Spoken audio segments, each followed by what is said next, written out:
Hello friends, I am Resham and I am a faculty with Noida Institute of Engineering and Technology, Greater Noida, and I welcome you back to yet another session on the strategic HRM and how we are going to link the strategic HRM with the business strategy.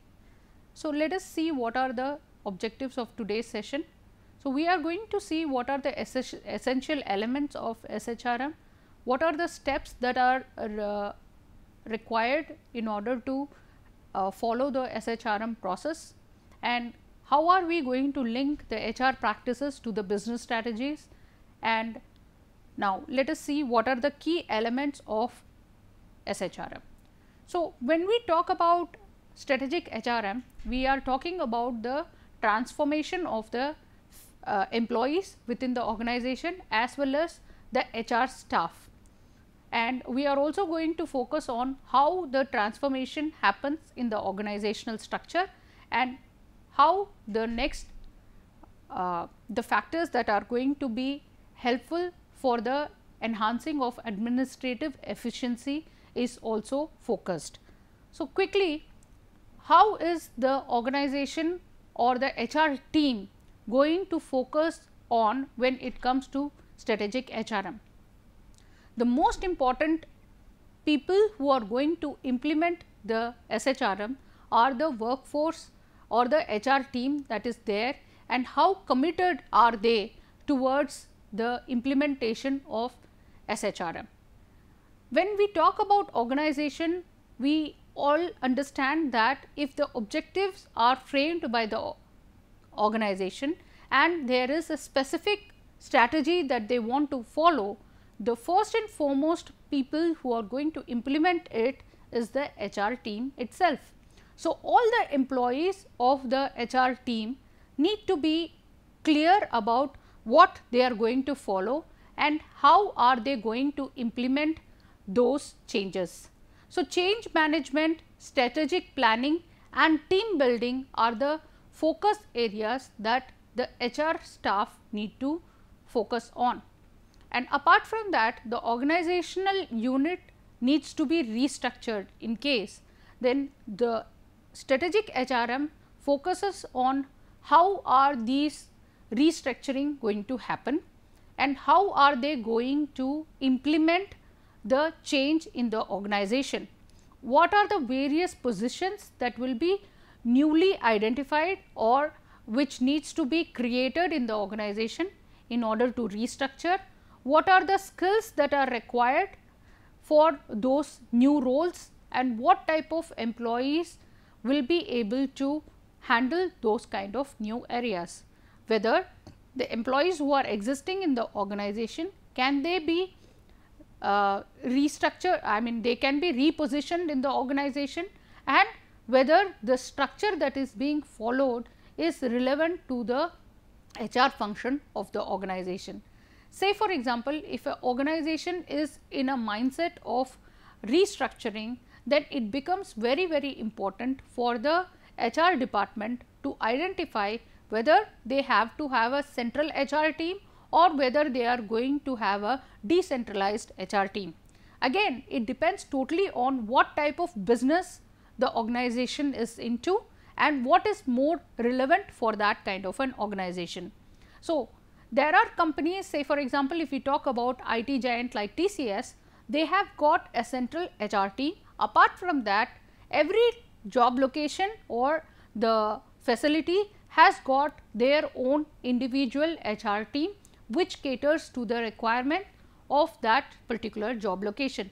So, it totally depends on the business in which the organization is into and how relevant it will be for them to have a centralized HR function or a decentralized HR function, and what are the roles of the corporate HR team and what are the roles of the individual HR team that are there in the various geographies. So, these are some of the important elements of SHRM. Apart from that, when we talk about administrative efficiency, targeting on the current process is the most important factor that HR team needs to focus on. So, lot of improvement can be made in the existing process. So, ultimately the improvement will only be possible if the employees are made aware about what the current process is and how they would like to improve it. So, the HR department has to focus on the various implemental aspects of the existing process and how they can use the centralized HR services in making those developments, and how are they going to create a value for the firm. When we talk about the strategic HR team, it is always important that the employees create some kind of a value for the firm by utilizing their existing skills.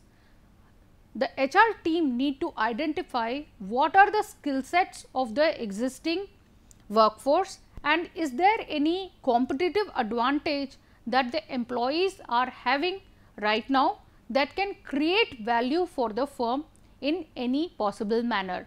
It can be a technological value addition, it can be a structural value addition, or it can be a quality value addition. So, all this is only possible if the HR team is aware about the workforce that is currently available within the organization.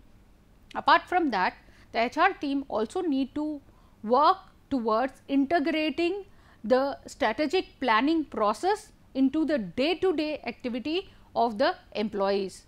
So, if the organization has already planned a certain kind of output in the next few years, every employee in the organization should be working towards achievement of the same, and this is only possible if the HR team is able to bridge those gaps that is existing between the current employee performance and the expected employee performance. So, every aspect of the workforce need to focus on achieving the objectives that is being set by the strategic team. So, it is very crucial for the HR team to integrate them. Let us see how the business strategy should be linked to the HR practices. So, the most important challenge that the HR team faces is how to find a fit that is going to be helpful in attaining the business strategy and how it is going to be a relevant issue for the HR team and the line manager. So, what kind of a fit is required, what are the various areas in which these changes need to be implemented, and what kind of HR activities should the HR team perform so that the achievement of the goal and objective can be done in a smooth and easy manner. So, let us quickly see what are the focus areas for the HR fit. When we talk about vertical fit, here we are considerate about whether the organization has those business strategies in place and whether the employees in the organization are able to work towards the achievement of those strategies, whether the employees are capable enough to achieve those strategies or whether there is some kind of a requirement to bridge those gaps. This is with vertical fit. When we talk about the horizontal fit, it is important to understand whether the various employees within the organization working across different teams are focused towards achieving a common goal, because every team, whether it is coming for production or it is for services, the different teams working in an organization have different kind of job roles and their responsibilities are different. When it comes to production, we talk about production efficiency and whether we are utilizing the available production capacity to its maximum. When we talk about technology driven organization like IT companies or pharmaceuticals, we are again going to focus on whether the skills of the employees are utilized to the maximum benefit of the organization. So, here comes the horizontal fit, where we talk about whether the qualities or the capabilities of the employees across the various functionalities are towards the achievement of the business strategy. And most important one is the external fit. When we talk about external fit, we are more concerned about the policies and guidelines framed by the industry and also the legislative policies of the government and the various organizations that are directly or indirectly affecting the business. So, if the external fit is available, say, because in the current global scenario, the organization is affected by different agencies in different locations. Say for example, if a company is functional in Europe, they have to follow certain guidelines. If they are functional in the Middle East, they have to follow certain guidelines. So, ultimately it is very crucial for the employees in the organization to have an external fit, whether they are following all the parameters that are important for the growth of the organization within the particular environment. That is very crucial for the organization. Apart from that, today in the global scenario, resource flexibility is also a very crucial part for business strategy. When we talk about resource flexibility, we work 24/7 across various geographies and across various timelines.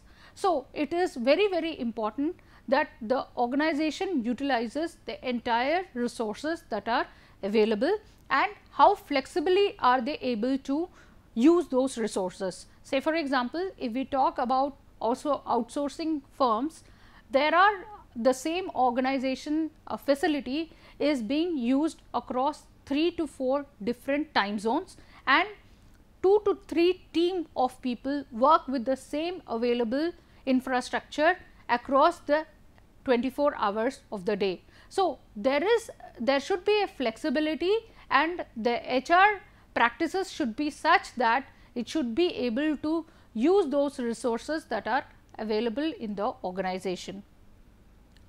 Apart from that, there should be a coordination flexibility. So, when we talk about HR practices, it should be such that there should be a proper coordination between the various functions in the organization as well as the teams that are working in the organization.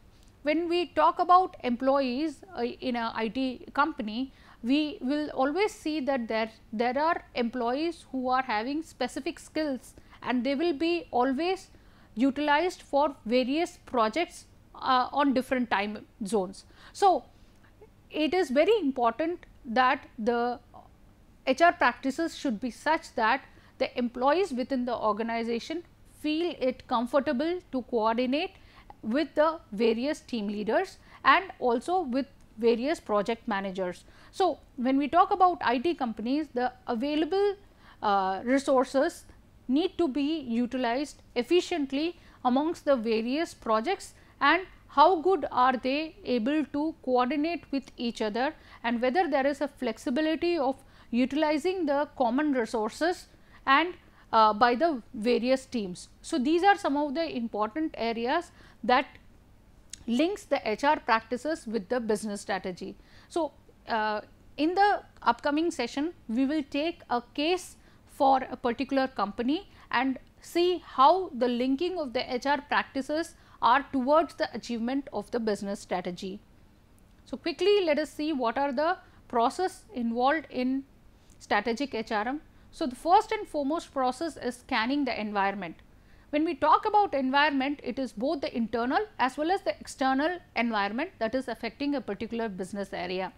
So, when we talk about the external environment, it needs to be important for the HR manager to identify the workforce, what is the work culture, what are the skills of the staffs, what are the compensation levels, the reasons for exit and the other relevant information. So, these are some of the factors on which the organization has very little control. The reasons for exit, say for example, of an employee could be a few things that can be in the control of the organization, but there could be certain external factors that would have affected the exit of a particular employee.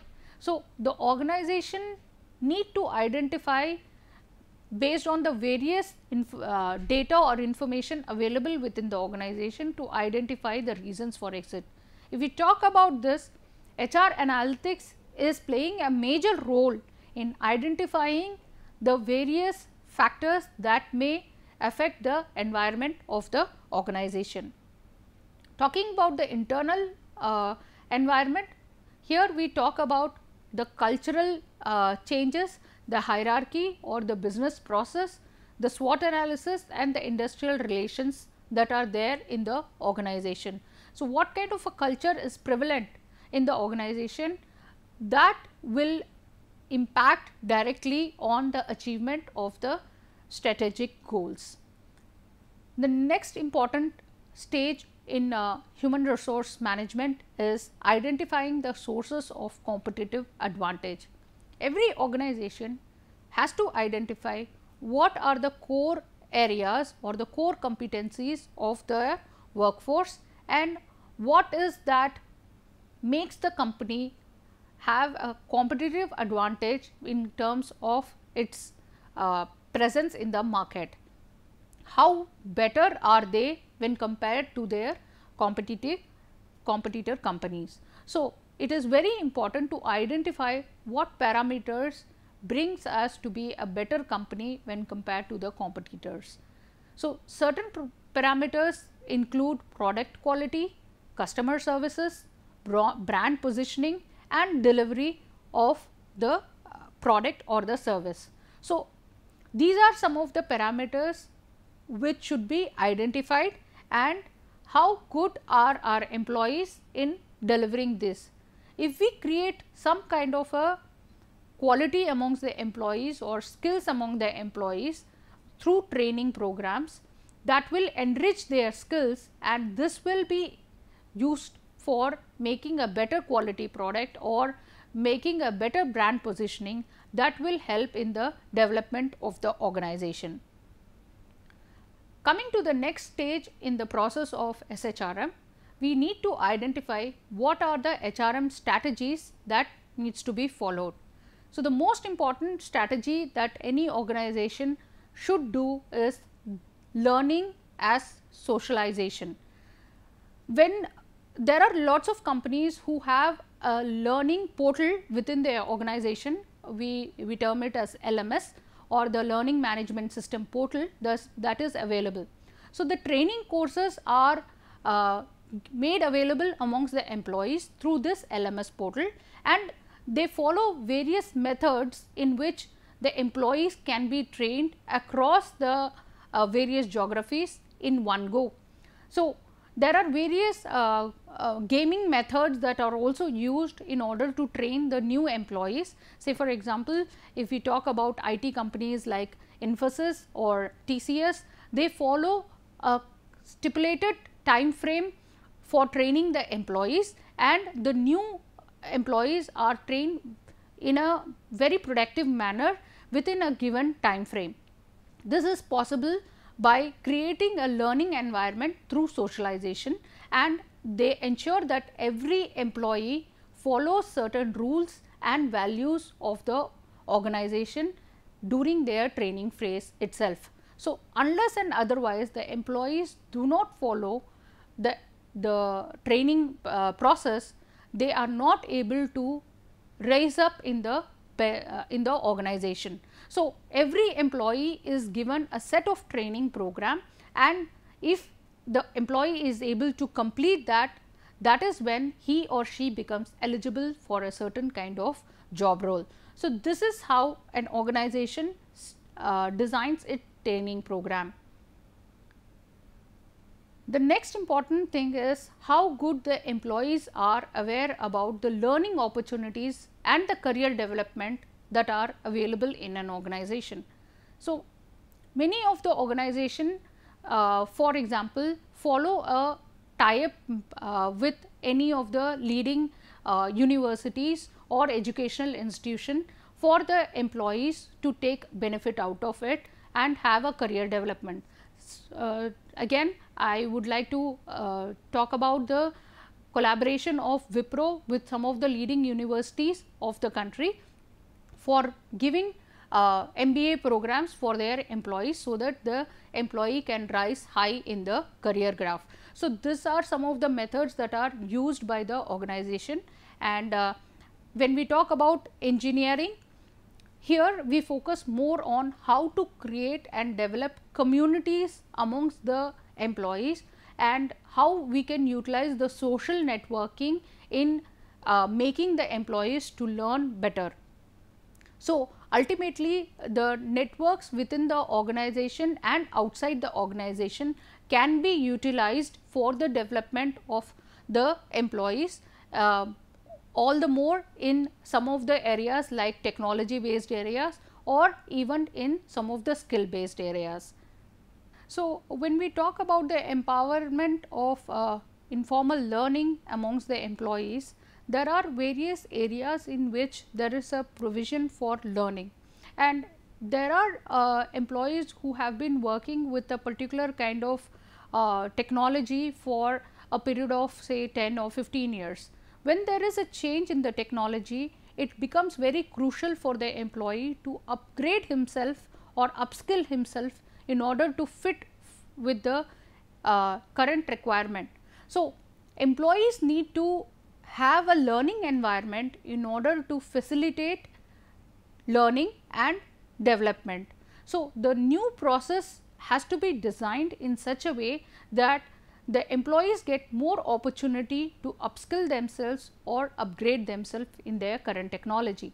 Apart from that, the new work areas which are identified by the organization, say after introducing a new product line, or maybe introducing the business into a new geographical area or into a new business area, it becomes important for the employees to have a provision for learning and implementing those learning into the business. So, it becomes very crucial for employees to share the knowledge as well as the experience with the existing employees as well as with the new employees who are hired in future. So, the skills as well as the experience both needs to be shared, and this environment has to be provided by the HR department, so that there can be a learning environment in the organization. Implementing the HR strategies is a major process, and once all the strategies are designed, it becomes very crucial for the HR department to implement these strategies in day to day activities. The first and foremost thing that is involved in implementation is creating awareness amongst the employees about the various HR strategies. The employee should be aware about the growth, the career graph, and also the development areas that are there in the organization. If the employee are not aware about the various possible areas where they can improve, there is no scope for them to improve. Hence, the employees need to utilize the various opportunities, and they should grow themselves in the organization, and the HR department should ensure that the strategies that are being implemented are being utilized. They need to monitor whether these are followed in the right manner or not. Apart from that, the organization should have a clear monitoring and evaluation process in place. So, every organization should have a clear performance appraisal methodology. They should identify the skills and the various parameters that needs to be evaluated on a routine basis and in a timely manner. The organization should implement some of these HR strategies amongst the workforce by training the line managers about the expectations and the parameters in which they need to be evaluated, and how are they going to evaluate their subordinates. Unless this monitoring and evaluation process is not done in a proper manner, the organization will not be able to grow, and this will also lead to delay in the achievement of the strategic goals. So, these are some of the important processes that are important for the implementation of strategic HRM, and these are some of the ways in which an organization can function towards the achievement of its strategic goals. I hope this session was useful for you and you were able to get the benefits of strategic HRM. Thank you.